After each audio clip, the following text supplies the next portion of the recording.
an incredible time of innovation and technology across aviation, space, and defense as the sector really reimagines itself with new and novel technologies in sectors like sustainable aviation, advanced air mobility, commercial space travel, and digital transformation through a lot of our new manufacturers. There's a gap that's occurring in the industry, creating vision into actually executing a lot of these innovative ideas. And Collinear Group is really positioned to help both providers and our customers with using innovation and technology to help advance their strategy for go-to-market.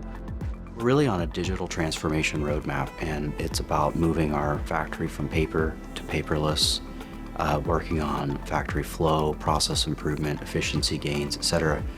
And Collinear is working with us to help coach and advise some of those, and it's been a real pleasure working with Alex and his team.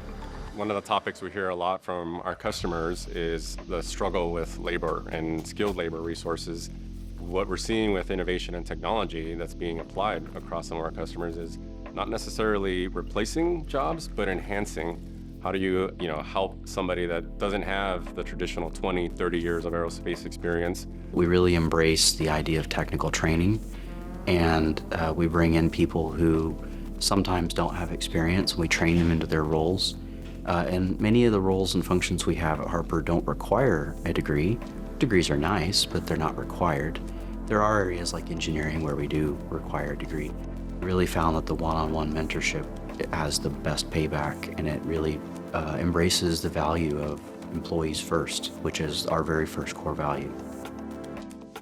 It's exciting to be part of this Pacific Northwest Aerospace Alliance community, and everybody is looking for how do we help each other grow with all of the challenges we're seeing in the market at the current moment, whether it's skilled labor or supply chain shortages, and how do we adopt technology in innovative ways in a way that is going to be most cost-effective, mitigating risk.